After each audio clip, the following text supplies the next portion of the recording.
welcome back everybody to episode 6 of PK's Place. First and foremost, I just wanted to say happy Memorial Day to each and every one of you, especially those that are currently here in the United States of America. And I wanted to do something a little different before I get to the interview, which on today's show, we do have Ruben, aka Arktyc, the logo designer. It's a good interview coming up.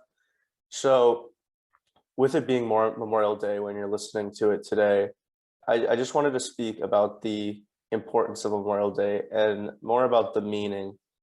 While it's great that everyone has a 3-day weekend and they get to enjoy the nice weather and be out in the sun and barbecue and be with friends and family, the real meaning of Memorial Day is to honor those fallen soldiers who made the ultimate sacrifice to give us, the people, the freedom that we enjoy on a daily basis. I believe that it's important that we do not forget these fallen soldiers as what they did was brave, and the fact that they're not here with us, so we need to honor them in every way possible. If you know someone who's currently serving in the armed forces, if you have family, friends, on this day, be sure to thank them. Be sure to go walk up to them and say, "Hey, thank you for your service."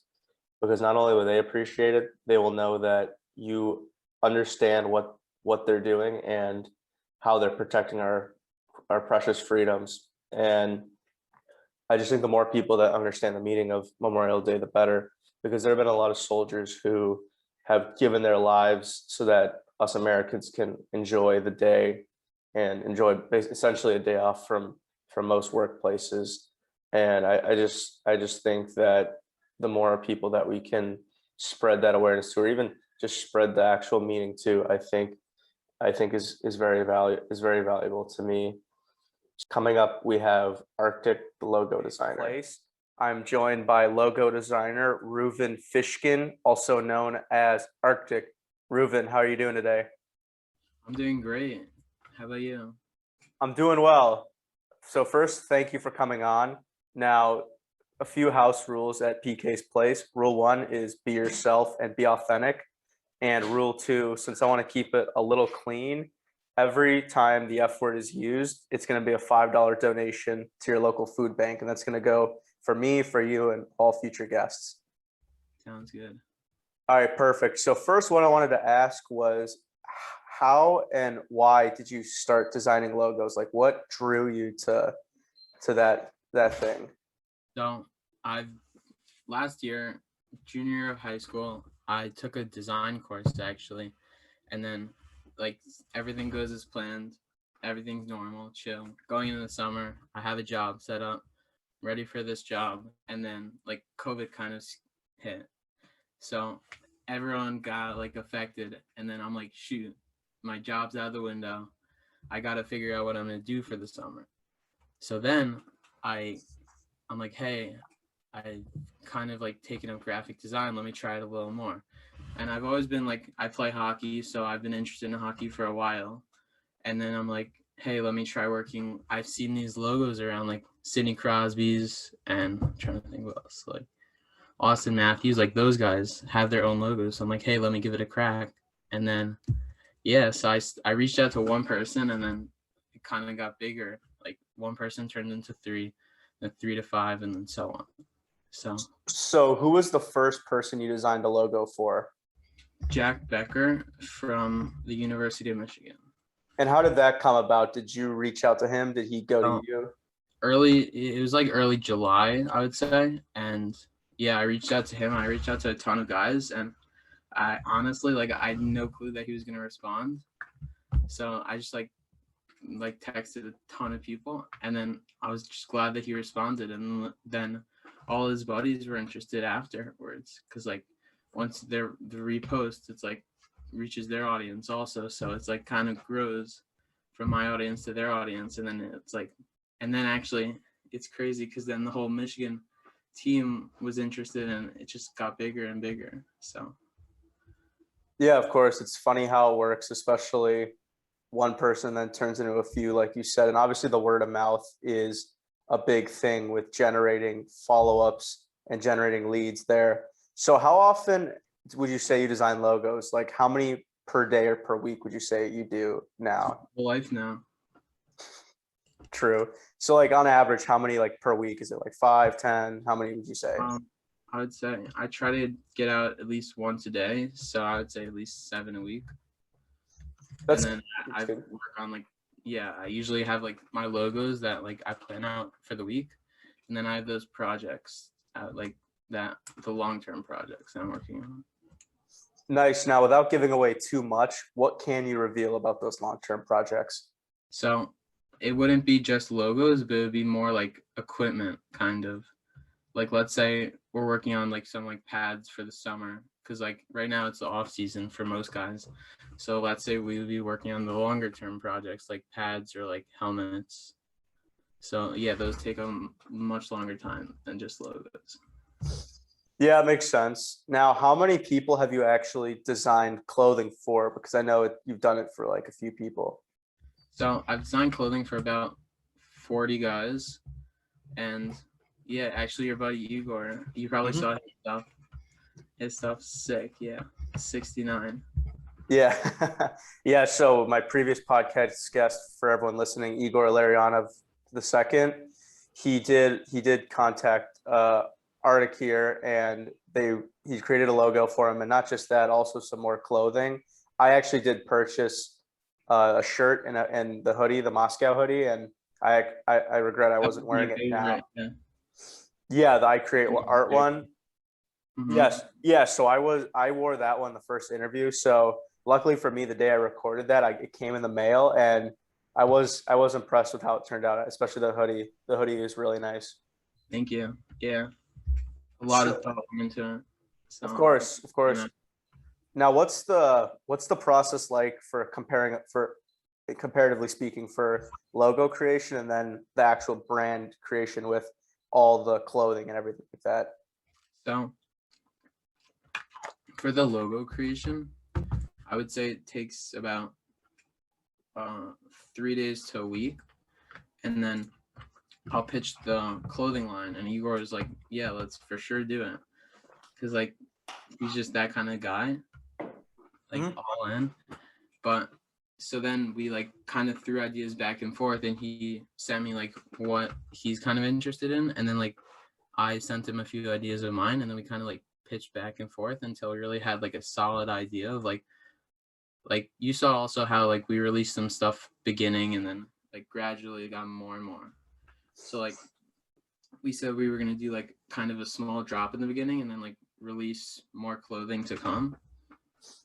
But I would say the clothing would take either a week to 2 weeks, but it's good that they already have the logos. Once it's out there, it's out. So that's like kind of the short term, and then the clothing's kind of broader and making it bigger. Yeah, of course. Yeah, it's all process. So with the logos, has there been anyone that's actually been rather difficult to work with on the logo creation, or has it been pretty seamless? No, you definitely have. I'm not saying names, but I honestly don't remember who it is, but I had a guy that we went through like 3 logos, but they weren't even the same logo. They were different logos, and he just didn't like any of them.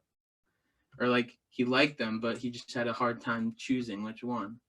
So like he had to bring in like multiple people and ask like a ton of people on like which logo. And then like, because you're always gonna have those indecisive people, but like you gotta like just keep on grinding, and like you can't be like, oh, like screw this, like I'm not gonna work with this guy. You gotta say like he's taking a while, but like you still gotta stick with it because the end product's gonna be sick. For sure. So what is the key to dealing with those indecisive people? I think you have to be just honest, because you're gonna have those people saying like they want to just get it over with, say, oh, I like whatever you do, like a yes man basically. But like my position, or at least what I made myself to do, is like they come to me for the honest approach. It's like if I don't like something, I'm gonna say I don't like it, or I'm not a fan. So, and as a designer, like I'm gonna work with them until we're both happy, and it's like mutually kind of sick. Yeah, of course. Obviously, you both have to be on the same page. So I think that communication is key. Now, has there ever been someone that you've worked with that has actually lied to you, and they either didn't like something at first, but they actually did, or even worse, they like something, but in their mind they're like, this is total garbage? I for sure I have a few ideas like that. People lied to me, but I don't think they told me, or maybe they're just too scared to say. Like, because you're gonna have, yeah, like I said before, you're gonna have people like that, but you gotta like keep it up and like not get discouraged. Yeah, for sure. So speaking of what you just said about keeping it up, what keeps you motivated to keep pumping out different logos each week? Um, I think what keeps me motivated is that just the general reception toward them, and also like the people who reach out and say, hey, like I saw this person on my page, I look up to that guy. Like I just posted a like Cole Caulfield's logo. Like we worked together before when he was in Wisconsin, but like having a big debut tonight, so I thought I'd surprise him with something after the game. But and then you're gonna get those people saying like, hey, Cole Caulfield's my hero, and then I would like something like him. So it's like really like those people. Or like I'll give you another story. So I worked with these people from the Humboldt crash. Mm-hmm. I know there's a few of those guys, and like, or recently I worked with this guy who's like his best bud passed away recently, and like we made him a hoodie with with the friend's like number and name, and like also that it really like kind of puts into perspective. It's like what this logo can do for someone else, not just like give them something, a cool piece of artwork, but just another way to like possibly be like remember something, like a token. I do think that if you can touch someone else, especially in that way, like as a token of someone's memory, if you can remember someone that way, I think that's invaluable. It means the world to them. Yeah, So Caulfield, like you said, you actually did design another logo for him. How do you think he does in his first game? I think he puts up, let's say 2 points. I think 2 points, maybe assist and a goal, maybe 2 apples. But yeah, he's played pretty good at the pro level, and he's had a record year so far in like across the leagues. He has gotten off to a fast start in the AHL. I think he can get a goal in his first game. He's been a goal scorer at every level, so I don't see why not. And have you met Cole, or has it just been an online connection between the two of you? It's been an online connection, but like hopefully in the future I'd love to meet him. Yeah, but like a ton of guys that what's crazy is that like I would never think I'd be talking to most of my guys that I work with, like the NHLers, and it's like here I am, like they're reaching out and saying, hey, I want this like created, you think you could help out? And it's just really like it kind of puts into perspective the place you built yourself up into, how like before you weren't like, you were obviously someone, and obviously people kind of like, obviously people cared, but like now you're at a whole other level where you never thought, like you always thought you'd be watching those people in the stands, but now you're really like they're looking to you for advice, which is kind of like, it's pretty cool. And it just kind of, yeah, makes a whole wide difference, I guess. No, of course. Yeah, anytime you can, so anytime you're able to kind of pinch yourself and realize, wow, is this actually happening? It's pretty Yeah, special. it's crazy. Yeah, it's pretty special in that way for sure. Now, would you say, how often would you say you have to reach out to someone, whether it's an NHL or someone being like, hey, I create logos, I create this, let's collab, or is it more the player that reaches No, out? to answer your question, it's kind of, I would say even right now, because I like me reaching out. I'm trying to get into different like fields in the NHL. Like I posted this Anton Khudobin logo, and I didn't work with him personally, but I think I'm just was playing around with it, and I thought it look sick, so I posted it. So, and then I reached out to Alexander Radulov, and then so we're working on something right now. Oh, no way, Yeah, really? yeah. So it's pretty sick, like what the power of Instagram can do. It's like really like, because you would never think like these people would see your work, but once they see your work, they're like, whoa, this guy like is working, let's say, with my best friend, or like that connection brings them to you. Yeah, of course. You never know what's going to happen in life. Life's kind of Never. crazy and unpredictable that way. So I also wanted to ask, obviously I know you create logos. So what do you think separates you from the other logo designers or even people that have worked with players on branding? I think, like, honestly, they have more connections and they have more, because usually what they do is they work with an agency exclusively, and then they have the whole agent's clients. So like, let's say it's a big agency, and then they have those heavy hitter names, like let's say like CAA. yeah, CIA, like they have Sidney Crosby, Patrick Kane, Jonathan Tays. Whereas like me, like I have like Jeff Petrie, and then a lot of top tier OHLers and AHLers. But I really like to take a personal approach with it, and less like more of a executive approach, and kind of like work with the player instead of just doing whatever is good for business, and saying like, hey, like, what do you think you'll like? What do you think we should add? Depends on like I've had guys say like, oh, I like golf, so we'll try to add some like golf ball or something like that, or like a golf reference, or like, hey, like you think you could put a hockey stick in here, like a hockey stick over there, and just to put them in the driver's seat, in like in contrast to the probably bigger agencies that just do whatever is best for the agency as a whole. It really, that's what I like to that's what I like to say separates myself, just that approach. Yeah, no, that makes sense, especially with the agencies. Agencies are driven by money, and for you, you take, since it's mainly just you right now on the team, you're Mm-hmm. a sole proprietorship business. You kind of have to pour everything into it. Now, speaking of that, could you see yourself down the line, maybe in a year, two, maybe 3 years or so, expand the team and bring in other employees to help out? For sure, yeah. It's starting like, my main goal is to like have turn this into somehow like an agency that uses the player's name and logo to kind of like sell brand deals. Like, oh, you would do a collab with this guy's logo, but like not necessarily him, like because he would be busy, let's say, in the season, but he doesn't have time to do like, oh, a like a recorded sponsorship. So let's say you would do something with his logo, which is kind of acting as him.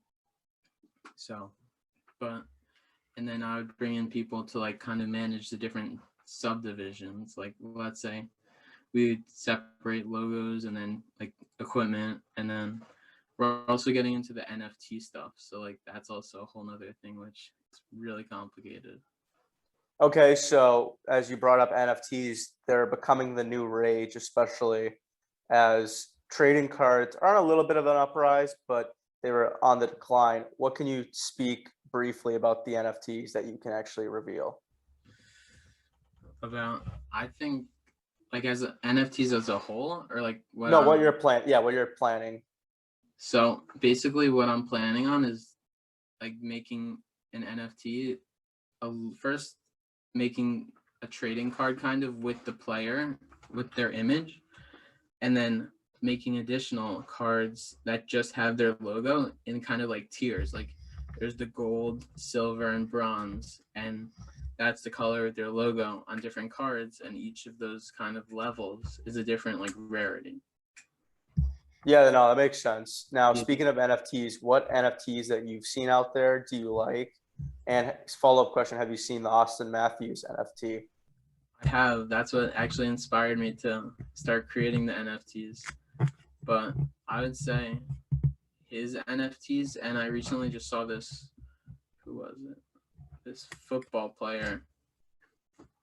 This, I don't know if you heard about this story, but they're like, it wasn't a football player; it was a basketball player, and he actually signed a shoe deal, but it's not real shoes. It's like it's totally virtual, and it's like his shoe line. No but way. it's an NFT, yeah. That's And they're crazy. like buying sneakers, but not actually buying sneakers. So I think the NFT games like kind of made everyone like second guess like what's real and what's not real, because you're really buying the whole point of art, or at least what people thought the whole point of art was, is to display. You can't really display this. Yeah, it's true. Yeah, art also, I would say art is subjective. So the other point of art is what you might like, I might not, and what Igor likes, I might not like. It's just Mhm. art subjective. Certain people are going to like it, certain people aren't going to, and it's all up to interpretation. We create art. Yes, we sure do create art. So yeah, I think the NFT game, I think if you could jump on that because it's still very relatively early in development and early on, that you can get in onto it and then make money. Where if let's say this happens 4 years down the line and NFTs have already been a big thing, then it's going to be I tough to think enter that marketplace. Yeah, I think now's the time for like anyone listening to this to try to enter the NFT world, because it's really, you may say, "Oh, I'm too late now." You're really not. Like this whole year, you could say in a year, "Oh, I'm too late." You're not. It's this whole kind of, we're in the peak of, or like the uprising of this NFT stuff, and I think people should get into it as fast as possible because it's going to be the next big thing. It's kind of what you're saying reminds me of when Bitcoin was becoming a big thing, and certain people were like, "Oh, I'm just gonna wait to get in on Bitcoin," and then by the time they wait, they're screwed because the price has skyrocketed so high they can't afford it. And then they have a friend who bought in. Yeah, exactly. Like, I remember watching on an Instagram story, Sean Avery Mhm. said back, I think it was 2014 or something, he went to like a Bitcoin ATM. They had these ATMs where you can buy Bitcoin. I think he said he bought it for like $800 or somewhere Wow. around there. And I think he either found the card but like didn't know where to go or something like that. He was trying to find it because if he was able to cash in, like who knows how much money he would have at that point if then he actually cashed in. Like it's just crazy that it was 800, like not 7 years ago, it was $800. Now it's like 55K. Yeah, it's crazy. You heard actually the story of the person who like had like 4 Bitcoins and they like couldn't remember their password. Yeah, So it's yeah. stupid. Yeah, they couldn't remember it. Or there's certain people early on with Bitcoin where they would like buy a pizza with like Bitcoin way back in like 2011, and it's like, dude, if you would have held on to that Bitcoin, you'd be so rich right now. Yeah, I think the whole game of like cryptocurrency, all that. Like you heard the story of the NFL player. He requested his contract even in Bitcoin because it was the Yeah, first one. no, it's crazy. Yeah, people are taking the Bitcoin thing to a new extreme. And while I get why that's bold and why that's cool, I still think that at some point it might eventually go down. So I think it's wise to still get paid in regular US dollars, and then maybe buy a Bitcoin or two. But I Yeah, mean, I mean that's a power move by him. it for sure is. Yeah, he's the first guy. But I think yeah, you could see like kind of the trend how like people are finding stuff in the less physical form more appealing. As you were saying before, art's subjective, but like you kind of see this trend that's going like, hey, like why not let me own something that's like not real, kind of, and like people have to believe it's real. And I think a perfect example of that is with Dogecoin too, that Elon Musk created. People are going nuts over that.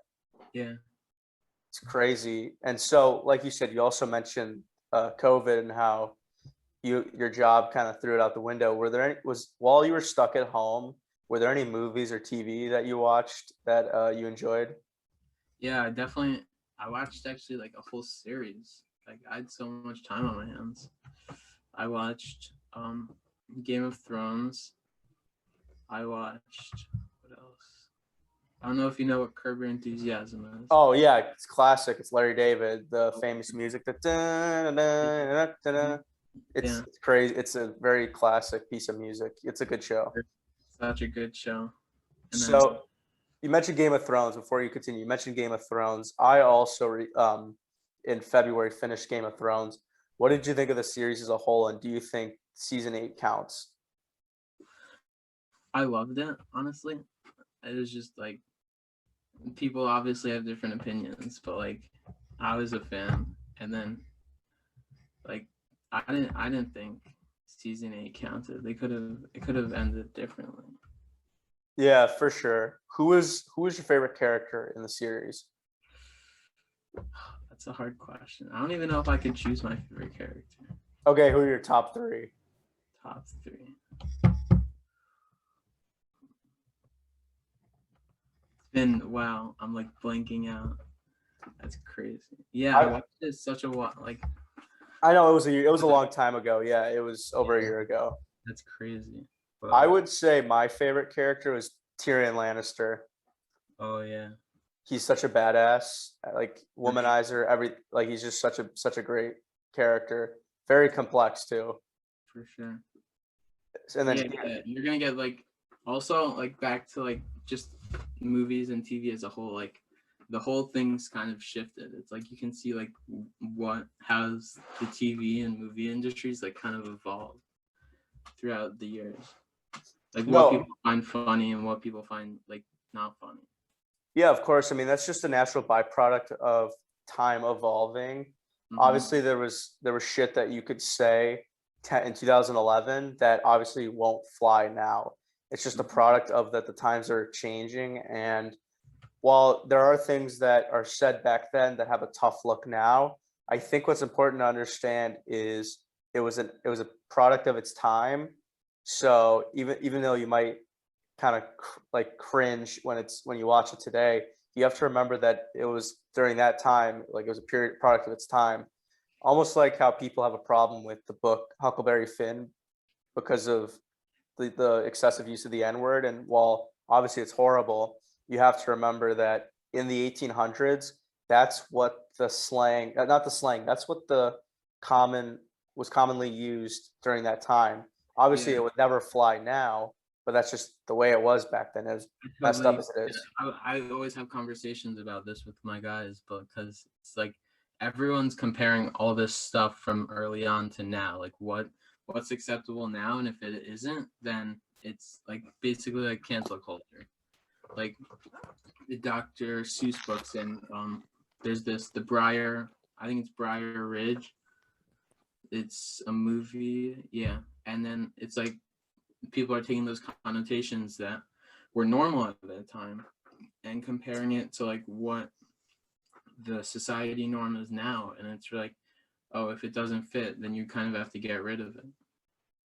Yeah, I think that's definitely crazy. And I had this talk with Matej Pekar, who was my guest on episode 2.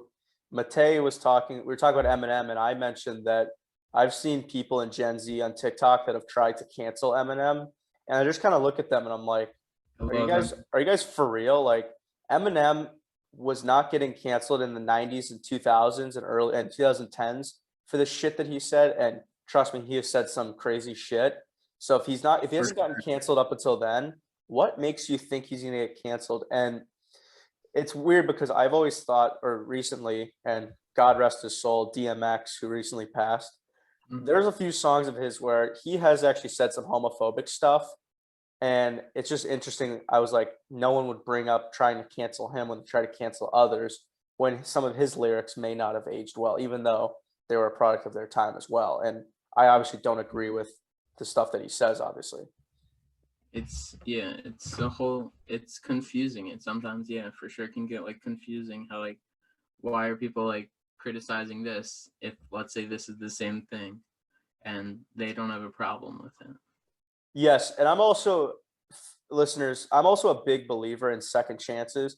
If someone messes up and they are able to prove that they have bettered themselves and have improved, then yeah, that's great. Then obviously they made good on their second chance. But the other thing is if you give someone a second chance and then they slip up again, then you know what? Then they're done.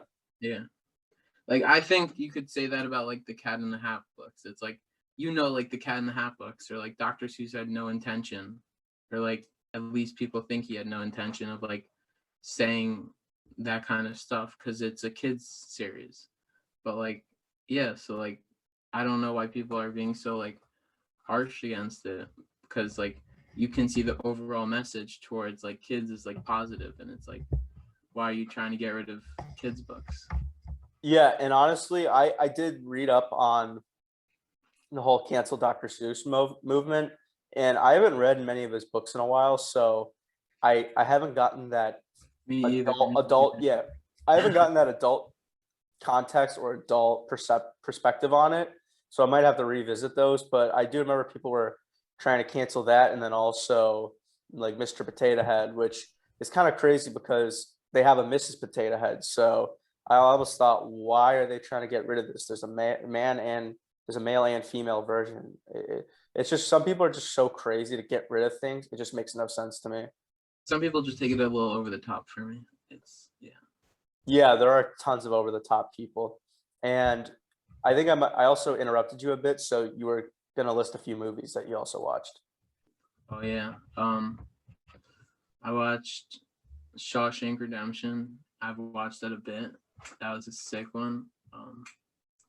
I watched, what were the new movies? I watched a lot of old ones like Lord of the Rings, those ones like, and then yeah, The Hobbit after that because I had so much time on my hands. And then, Well, yeah, there wasn't really a lot of, before I get back to it, there weren't a lot of new movies that were coming out during that time. So all you had to do were really watch old ones. Now, you mentioned Shawshank. I think that movie's phenomenal. Obviously, it's well renowned. And this, I don't know if this might surprise you or not, but that movie, when it came out in 1994, did nothing at the box office, didn't make really any money. And it's surprising because of how good the movie is. And obviously, it's been kind of parodied to death, at least in the aspect of the Morgan Freeman narration throughout, which, I love that, yeah. yeah, it's great. What would you say is your favorite scene in the movie, or at least one of your favorites? Because there are a lot of good ones. I think my favorite one is definitely the one at like the climax where like everything's planned out, and then like really like it gets kind of intense, and it's like Dufresne, and like they just look in his cell and he's just not there, and then how he goes on to live this whole separate life, and it's just shocking. It's like you kind of feel for him. It's like he finally did it. Yeah, he did. And obviously another parodied moment is when he, crawls through 5 miles of shit. Like he crawls through all the pipes and then he gets out and it's raining and he just gets on his And then hands and knees. He's like, oh my God, like freedom. It's honestly, you feel awesome for the character. You feel that took him Andy is, at the end, yeah. You're like you went through all that shit with him, kind of, and he took you. That's like with the Morgan Freeman, like in the background. It's like kind of narrating, like, oh, like you're kind of with him throughout the movie. absolutely you are. And also Lord of the Rings and The Hobbit. Did you feel that The Hobbit was a little disappointing compared to Lord of the Rings, especially since The Hobbit was one book that they decided we're going to make three movies on, where The Lord of the Rings were three separate books that were turned into three movies? I think originally, this is my rule of thumb. Like you can say if there's a better one, but like I feel like once they make the one, or like at least let's say a series, the original, like the second's never as good. I don't I know. You care to disagree? Okay, so my thoughts on that are I think it depends. And I feel like people could say this about the one original movie and sequel, which it's very hard to top an original movie. There are plenty of very good sequels, but at least with The Hobbit, I think that for me, the how I think of the Hobbit movies, the first one's okay. It's like whatever, it's okay. I actually Mhm. don't mind Desolation of Smaug. I think there's a lot of entertainment, and then obviously that's where they that's where you're introduced to Smaug, who I think Benedict Cumberbatch kills it. But then I think the Battle of Five Armies was such a slog. I was not a fan of I it at did not all. like the last one. Yeah, I think they should No, have to that too at least. yeah. Oh, the last one's not very good at all. But then you compare to the Lord of the Rings, and I almost think it's not fair because the Lord of the Rings films are spectacular in every way. Especially in Two Towers, the Battle of Helm's Deep is breathtaking. And fun fact about the second one, there's a scene where Viggo Mortensen he kicks a rock in the movie, Mm-hmm. And it turns out when he kicks the rock, he actually broke his foot in real life when they were filming it. He Pretty kicked the fun. rock and broke it, and that they had to deal with that with the production. But yeah, those, I think almost to compare those movies is a little unfair because there's such a quality disparity between the It's two. like you could kind of compare it to like the original Star Wars versus the Prequels, oh, 100%. 100, I 100% agree with you there. You can 100% do that. or And even the new ones. yeah, even the new ones, I would say I like the first one. I like The Force Awakens, even though it's a little bit like A New Hope. I think there's enough enjoyment there that you're like, okay, this kind of feels what we're used to. It's better than the shit that came out 10 years ago. But I think what the biggest problem that ended up happening was when they changed directors, because Ryan Johnson came in, and I'm not shitting on Ryan Johnson. I think Mm-hmm. he's a good director. Like his movie that he came out with, Knives Out, 2 years ago, I think is a very brilliant film, a very well put together murder mystery. But I think what he did was he took those plot threads that J.J. Abrams had set up and just was like, nah, we don't need those. I'm going to do my own thing. Yeah, he started his own. There was no connection in the plot at all. None whatsoever, yes. And so then by the time they brought J.J. Abrams back for Rise for the Rise, I don't know, the Rise of Skywalker. I don't know why someone on a podcast said the Rise of the Skywalker. So since they've said that, that's stuck in my head now. So since Rise of Skywalker, they brought him back.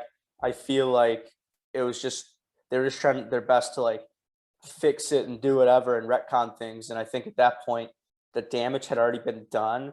And I think that's really what undid this for Star Wars was that there was no clear planning and there was a lack of a vision where you look at the Marvel movies and there's a plan in place all along. And that's why they're the most Yeah, they're successful all franchise. seated together.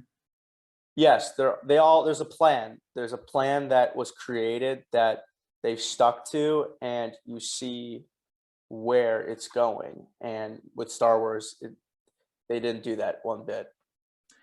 I have a question for you, actually. Would Go you ahead. say that it would be better if these movies were kind of broken up into a series, like The Mandalorian? Or would you like it as a movie?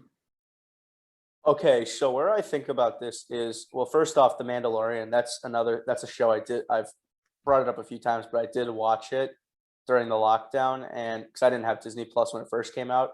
I thoroughly enjoyed it. I watched season 2, really enjoyed it as well. And I think it's tough. I don't think they need it to be series because I think there is enough components there that you can make a good 2 hour 15-minute movie with good writing, good effects, good acting, and everything.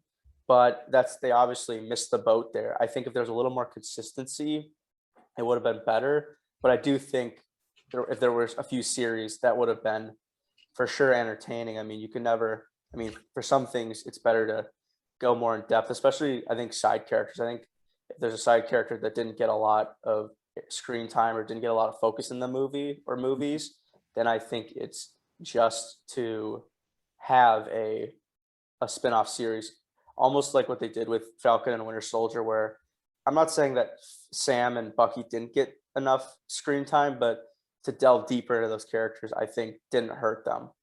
That's what I like about Marvel, like going back. It's like you really have your Avengers movies, and then you have like each individual gets their own movie, and depending on how popular they are, that's how many movies they get. Like you have the original, I think it's 3. You have Iron Man, Captain America, and Thor.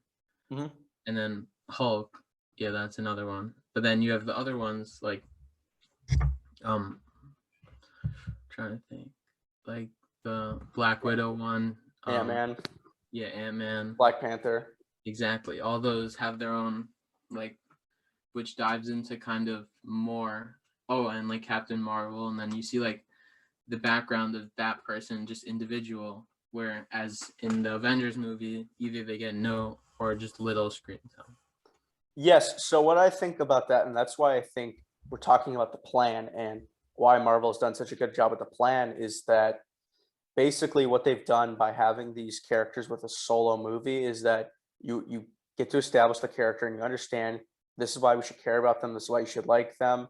And you get to see them in action so that when they do come in an Avengers movie, that it's more satisfying and there's more satisfying of a payoff when you see it and you watch them go through these moments. Whereas if you were to just go walk into, for example, 2012's The Avengers, not seeing the other ones, so you actually understand that. And that's what they've obviously done better than DC, where they've actually given them the characters the time to be fleshed out and give them their proper due. Because could you imagine if Iron Man was the first film and then the second film was like Captain America Civil War and then the third movie was the first Avengers?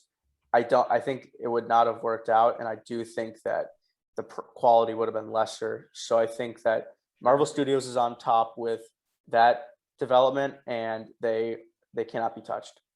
I've always said that Marvel is movies and DC is comics, because DC's been doing comics for a very long time, and I feel like Batman makes good movies, but I just think the comics are better. I would say DC does a good job of making comics. Batman has had some pretty good comics, especially like the Long Halloween. But I will say, DC is not Justice League. Which Justice League? Which version are we talking about? First one. Justice League? Are you talking about the movie, like the Joss Whedon one? Yeah, I'm talking about that one. No, not at all. I'm more of a fan of the Zack Snyder cut, and so I had to drop a friend off from the airport really early in the morning, so I got back to my apartment that I was staying in at like 7 a.m. So I basically just was able to watch the whole thing through. It was 4 hours long, which honestly 4 hours is just a crazy length for a movie. But I will say is that it's vastly better than the version that came out 4 years ago in the theater, because it actually feels like one person's vision.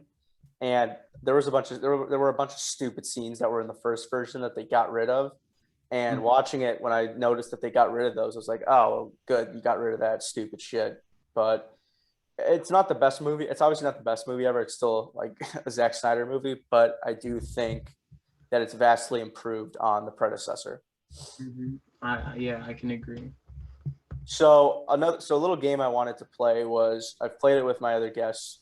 We're gonna play a little Marry F Kill, but for you, since you design brand logos and brands, I'm gonna give you 3 logos, and we're gonna play it. So the 3 logos I have for you are Coca-Cola, Nike, and Apple.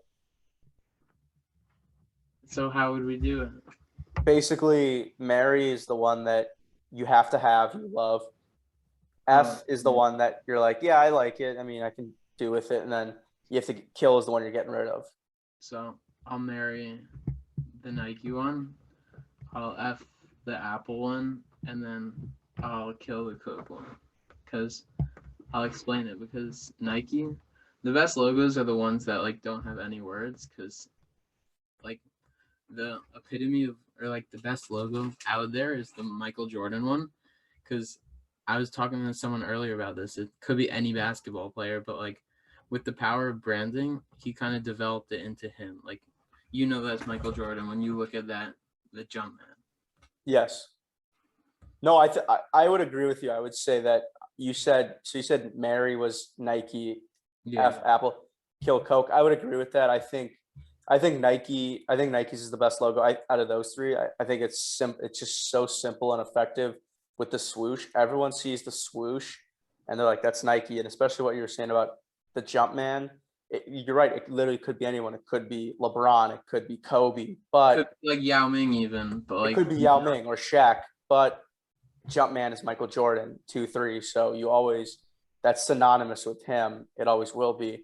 And I just think with Coke, the reason to discard Coke is it's just kind of, I guess in a sense, not really boring, because obviously it's such a successful company that has made millions and millions of dollars, and it's a simple logo, but it just doesn't compare to the swoosh and then obviously the Apple with the bite out of it. I mean, Apple's probably one of the biggest companies on the planet. It's worth trillions of dollars. I think also like another thing, I was doing like a lot of logo research actually, and they're in different brands. Let's say they're in like different niches. So like, yes.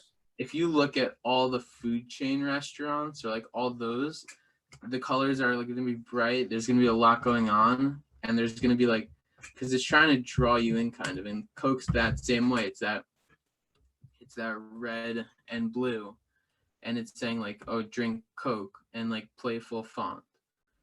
But like Apple is like a tech company, and so you're gonna have that like simplistic, sleek like image, because that's what they want to perceive with their phones. And then Nike, it's just like you see that swoosh and it's like, oh, you're gone already. It's like a fast logo, aerodynamic, and you're like, oh, that's a clean logo, and there's not like a lot of stuff going on. It's like Zoom basically. Yeah, no, for sure. And I think what's interesting also about branding, I would say I feel like you're aware of, is that when you buy the newest iPhone or you buy a new pair of Jordans, you're not really paying for the shoes, or you're not paying for that new iPhone, you're paying for the brand name. Yeah, that exactly. Like I've never owned a Samsung, but so I wouldn't know, but people say that sometimes like Samsung's better. But an apple's an apple. And it's like you're not even looking at like there are those serious people that look at like the specs, but like when you're getting that Apple phone with that apple on the back, you're getting a piece of quality, like what you're buying kind of just because of that logo. Yes, 100%. And that's for me the interesting thing about Apple versus Samsung is that Samsung has been, in a sense, ahead of Apple in the fact that they add the features that iPhones will later have first. I remember a Samsung phone had multi cameras. They had all these things. Do you But have a Samsung? oh no, I have an iPhone. For anyone listening, I do have an iPhone. I'm just saying that the Samsung phones that have been produced have had features first that would later be on the iPhone. But when it goes to the iPhone, everyone flocks to the iPhone. Everyone goes crazy about it, especially with the three cameras and everything. I just think it just goes to show that even though Samsung's first, they're not better. They're not necessarily better than what Apple does. Yeah. Wait, so I'm just getting my phone right now, and I got the microwave stuff on the back. Mm-hmm. Like people, you would never think, like 10 years ago, you would never think that like a phone would look like that. No, you wouldn't, and it's crazy At because all. phones got in history, like in the 80s, the phones were like this big. They were the brick phones were huge. Then they got smaller, and then they got bigger again, and now it's almost like now they might be getting smaller again too. It's just interesting how it goes in waves. Yeah. And yeah, the three cameras is still like fascinating, because like when would you think you would have like three different cameras? Everyone thinks you have like, oh, you only need one camera, but Apple's gonna like, you always see those memes like the whole back of the phone is cameras. Yeah, I feel like we're going toward that. We're moving toward that. And what's funny is I can't remember the name of the TV show, but someone had a phone that their phone wasn't working or there was something. So they were like, I need all the things that my phone can do. And one of their friends got to the school and brought this cart, and it literally had everything. It had an alarm clock, it had like a calendar, it had a camera. It's just crazy that so many things are now rolled into this little thing right here. It's honestly crazy how far that technology has come. Yeah, like your phone, like this phone is a computer basically. This phone is probably even better than a computer. It is, yeah. In some aspects, smartphones do have more computing power than the laptop that we're using for the Zoom call. Yeah, like sometimes, except the battery, but it's crazy to see like, hey, like in your phone, like I never owned a flip phone, but like you could do everything on this phone. Like you could search out you used to have to go find in like books in the library, but like with that thing in your hand, you have so much power, and then the whole thing of like the good versus evil things comes in. But like, No, for sure, yeah, that good versus evil does come into play, but it's more also the power of having so much information at your fingertips and being able to also harness that information that is very interesting. for sure, like you could search out like, I don't know, like how do like where do dolphins live, like these type of dolphins, and like I don't even know that information, but like it's just crazy to see like you could search up, you can know anything at your fingertips. Yeah, you can look up like how to create a logo. Yeah, or something like that. Yeah, it's honestly, I think cutting edge technology is very cool, and I think that it's very exciting that there's newer technologies that are coming out there, and especially it's crazy as people would freak out early on when there was no home button on the iPhone, but now that we're a few years into that, I think it's great that there's no home button. Yeah, I remember I went from an 8 plus to the 12, so it was a big jump. So it got some taking, like adjusting. There's definitely an adjustment period, like where I try to click the button at the bottom. I'll be like, oh, there's no button. Yeah, no, for sure. I think it's honestly way easier to use the iPhone without a home button and just swiping up. I think it's tremendously easier. And obviously, Tim Cook and his team at Apple have done just a tremendous job, and they're always on the cutting edge of the tech and everything that's going on. For sure. So yeah, so I just wanted to say thank you, Ruben, for coming on. My pleasure. I wanted to ask one final question. Who would you like to see me interview on PK's Place? Gotta interview Alex Bedenko for sure. Yeah, that man, I definitely. We worked together, and I got a few sticks off him recently. Got to get him on the pod. Yeah, I could I could definitely swing that for sure. He's definitely an interesting person for sure. He's a funny guy, so yeah, I definitely could see that. Yeah. Yeah, he's a good guy. Definitely could see that happening. So yeah, once again, thanks. So I guess last also, where can people find you on social media? You can find me on Twitter, ARKTYC NYC, and then TikTok and Instagram, it's just Arktyc, ARKTYC. Awesome. And you can, no problem. Everyone be sure to follow the podcast Instagram. That is PK's Place Podcast, PKS PLACE PODCAST. And my personal Instagram is p.hughes15. Once again, I appreciate Arktyc for coming on the podcast. All right, thank you, Ruben, aka Arktyc, for coming on. I had a good time talking to him, and especially learning about the ins and outs of the logo design business. Now, I just also wanted to say to everyone, enjoy the rest of your weekend. It's Memorial Day. Spend time with family, friends, enjoy the nice weather, and make sure that we remember the true meaning of Memorial Day. Thank someone in uniform. Thank someone that you know for their service. They are providing the ultimate sacrifice, and they're doing it for the betterment of our country. As always, here at PK's Place, we are putting the social back in social media. Hope everyone has a great weekend. Stay safe.